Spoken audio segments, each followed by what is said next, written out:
What's up, you guys? Bryan Felder here with another episode of The Adventures of an Entrepreneur, where we bring people, professionals, entrepreneurs, and business owners and C-level executives to come together and just learn from them. Learn their tips and their tricks, what's worked well, what challenges they've had. And so if you are working for someone, you're thinking about starting a business, maybe you own your own business and you're just trying to scale, maybe you're dealing with the day-to-day pains and challenges, or maybe you're an entrepreneur that owns multiple businesses. I am super excited about today's session. It's going to be awesome, you guys. So strap in. We got Alex. Alex is one of the best financial planners I have ever met. He looks like he's 22, you guys, so get ready. But he's not. He just turned 40.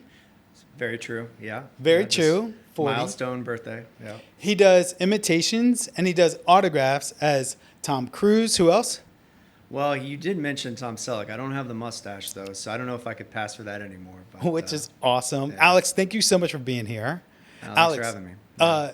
Tell us real quickly your name of your company, how you got into the financial planning world. Yeah. So I started a firm called Cottage Hill Capital. Okay. And that was about, in August, it'll be 2 years.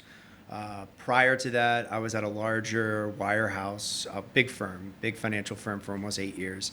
And what I found working there was I learned a lot of great information about financial planning, investment management, client management, and I felt like I could go out and craft a vision, a more elevated client experience with practical financial advice through my current broker-dealer, LPL Financial.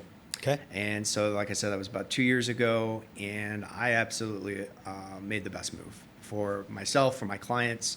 It's been an amazing journey so far, and I see it growing even further in the future. Where'd the name come from? So to me, growing up, a cottage is always a place where family and friends get together. It's where hard decisions are made, where fun decisions are made. It's a place of comfort, you know, where you can feel like you're secure. And in being on top of a hill gives you a good vantage point to learn from the past, to see it, feel secure in the present, and then a good vantage point to plan for the future. Love it. You know, when we first met, you mentioned Cottage Hill. I thought you were going to say cottage cheese. And so I was like, that's comfort, right? It's security for me. I love it. Lots of protein. The full fat version, of course. It's so good, right? Actually, so if you were going to say like, where you grew up, like what really got you thinking in, hey, I want to go into the financial industry. I really want to go here. That's a really good question. So I did not grow up in a family that had any financial background. Okay. So I actually got my degree in hospitality administration and general business minor from Stephen F. Austin State University down in Texas. Wow. To kind of follow in the footsteps of my father. So he worked, Klaus, he worked in different hospitality companies, mostly Sheraton, Starwood. And so that's what I thought I always wanted to do. So I had that customer client service background already. And then it just kind of stumbled into an opportunity to open up my own insurance company when I lived in Houston, Texas. So I did life and health and Medicare for about 2 years. And then I was introduced to that bigger firm through my now wife, her mentor at the company she was at.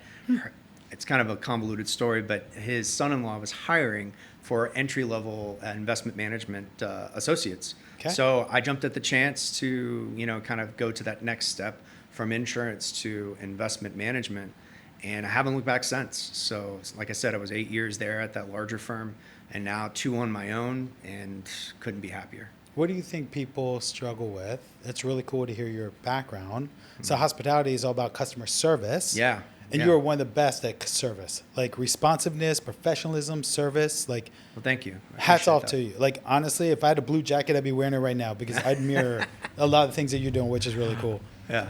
What do you think a lot of people struggle with financially? Like, there's so many different financial planners and there's so many firms. Like, what would you say that most consumers have a hard time with? One, picking a good financial planner.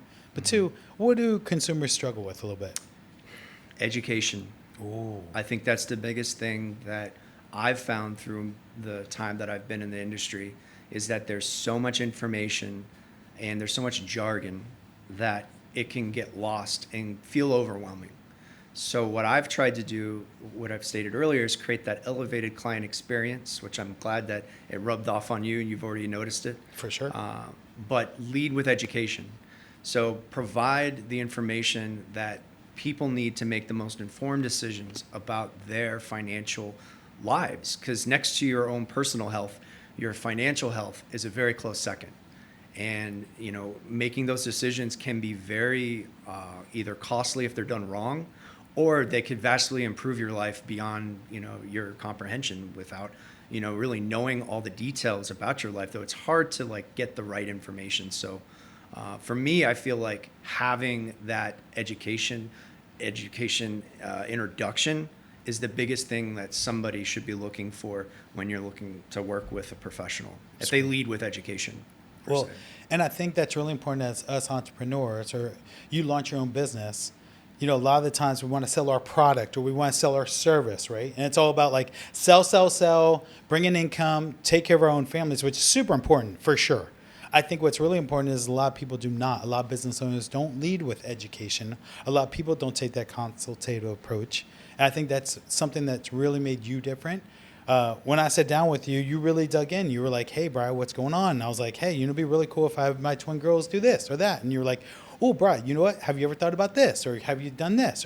And it's just really cool to hear that you're listening to my needs and the pain I have. It's almost like my philosophy on the team, on the real estate team, TVRG Homes, where it's find the pain, solve the pain. And you listening, a lot of people, like I said, are trying to sell their product, their service, their solution. Maybe there's a need, but they're only digging just surface. They're only taking care of that one need. Yeah. But you were able to dig a little deeper. And because of your education and your professionalism and your experience, you can uncover some other things.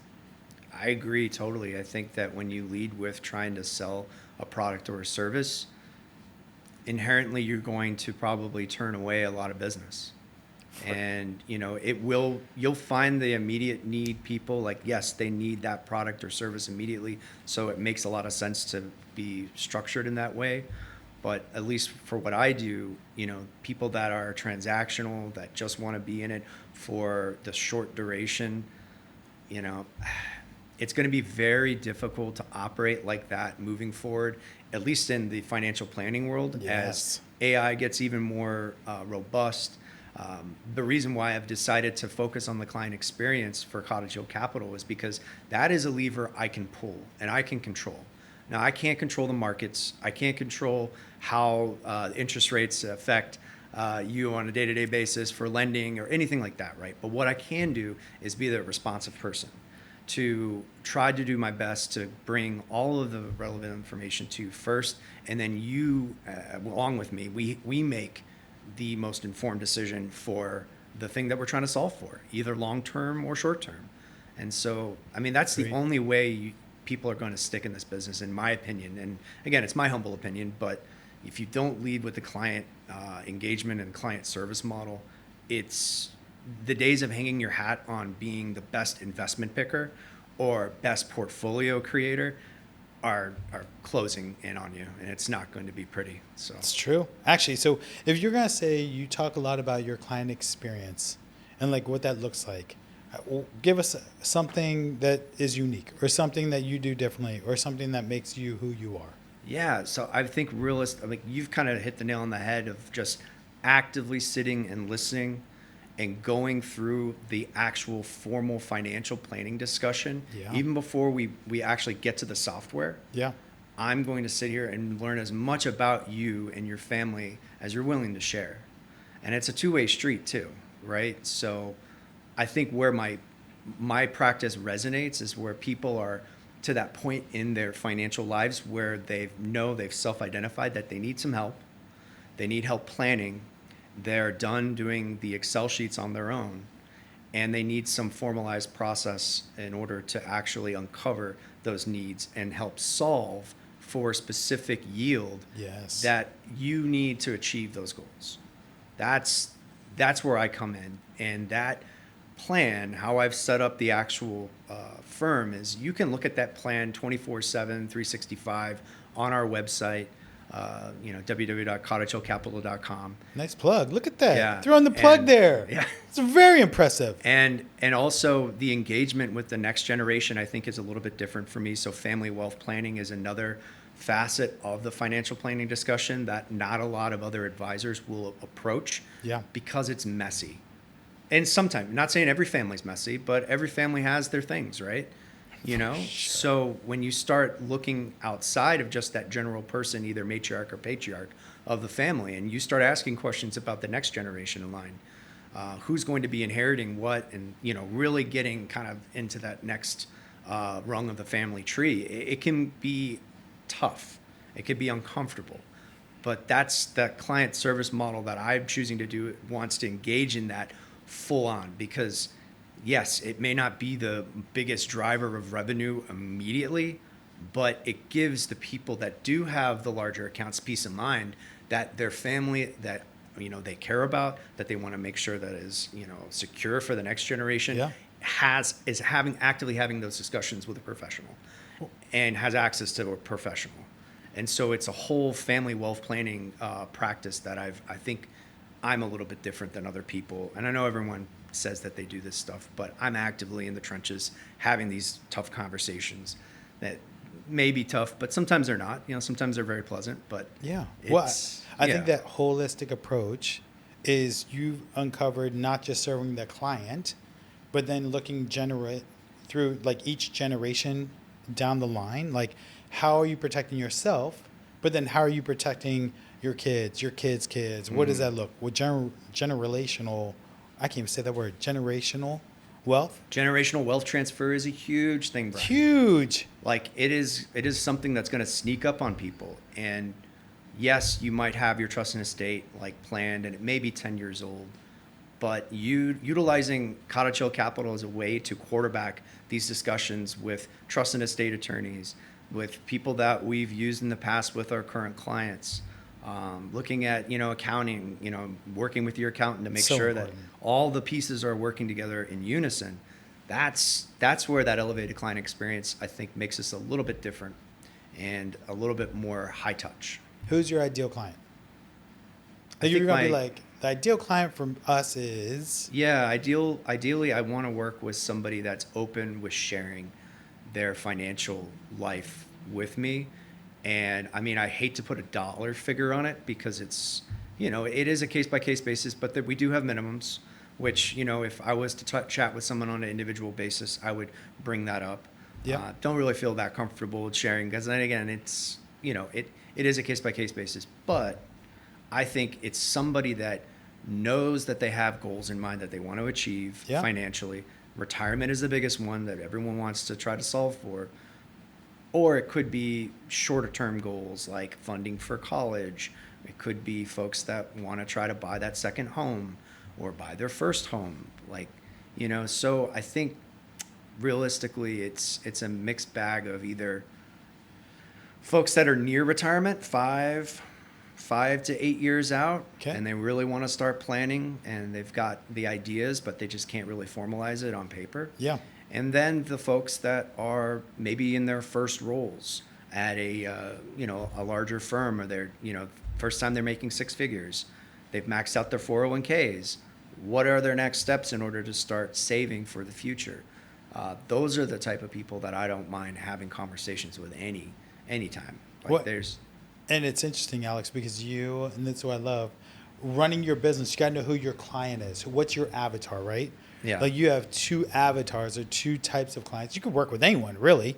Like Yeah. as a realtor, I can work with anyone. I can work with a first-time home buyer. I can work with someone downsizing, someone in distress. I can work with someone moving up. But like really identifying who your avatar or avatars are in your business as you're scaling is so important, because then you bring clarity and where to focus. Because are you busy? extremely busy right now. Everyone's busy, right? Like, yeah, I mean, we just brought on 3 new clients in the past week. So awesome. And it's a lot of, what I've now found is I need help to, you know, I need administrative help. So I'm actively going to be hiring an internal administrator very, very soon. That's great. You know, I would say in the next 2 or 3 weeks, I'm in the process of vetting a few, different resumes right now. So I'm looking at adding team members because I can see the writing on the wall that it's going to become more busy, and I need to start delegating more and adding a junior partner and another junior financial advisor to come in. And I say junior in the ways that they don't need to come over with a ton of assets, but they want to be hungry to grow a business and to maybe take, stock in my business. Because I called it Cottage Hill Capital, not because I thought it was just a cool name and I got a cool background story, but I didn't call it Buellesbach Financial or some other version of my name because I wanted it to be an inclusive environment that when I'm done and when my wife and we're done with the company, possibly it'll still be in existence. So awesome. So it'll live a little bit longer than me. And that actually is part of the reason why we started the Cottage Hill Capital Donor Advised Fund as well, too. So that's a whole other philanthropy on the other side. The philanthropic endeavors of Erica, my wife, and I they intertwine with Cottage Hill Capital very much, but they also work independently as well. And that's something that I'm very passionate about. You could tell you started your voice got a little elevated. So let me ask this. Yeah. How do people get in touch with you? What's the easiest way? The easiest way to get in touch would be, like I said, that website, www.cottagehillcapital.com. That's up and live. So, there's a request a meeting tab if you really wanted to go that far, or my contact information. Our offices are in Tysons. We're in the borough, so right off of Leesburg Pike, right there by the Whole Foods. So it's super convenient for folks to come and visit if you'd like. You could also look at our YouTube page. So your managing advisor, Alex, is a YouTube page. So I put out a lot of YouTube shorts, and usually they're top 10 lists about family wealth planning topics or how to engage your family in family wealth planning topics. So good. So that, and then I do market updates. I posted there as well. We've got Facebook page, Cottage Hill Capital Facebook page, LinkedIn, really all the socials. So we're pretty active on that. You're connectable, which is awesome. Yeah. So, and again, just picking up the phone is also pretty cool too. So maybe, if you've ever, our contact information is a lot of places. So I'm always happy to field calls, Alex, and meet new people. You are awesome. Wealth of knowledge, dropping some nuggets. I felt like you were like Michael Jordan dropping some nuggets, which is cool. I was going to say a reference to the Cowboys because I know you love the Cowboys. Yeah, I'm a big fan, but it's been a tough couple of years. Yeah. It's all good. Yeah. Alex, thank you so much for being on. Yeah. Any lasting words, anything that you want to wrap up with, anything you're like, lasting nugget? Yeah, I would just say thank you. I appreciate this opportunity, Bryan, to get in front of, not only on this day, in front of your amazing studio that you've got here, amazing crew and everybody that's helped you put on these things. Thanks. But also the folks that have met since, how long have we known each other? Like 2 months? Yeah, I was going to say, not a long time. Not very long. And I feel like I have had the opportunity to meet a lot of people through you. And you could tell, just by talking to folks that know you that, you've got just an infectious way that you go about life. And I really do appreciate the friendship and the connections that we've made along the way so far in such a short amount of time. Alex, I'm getting a little verklempt. Talk amongst yourselves. Guys, another great session. Alex, you're amazing. Rick, and thank you so much. That's a wrap. All right.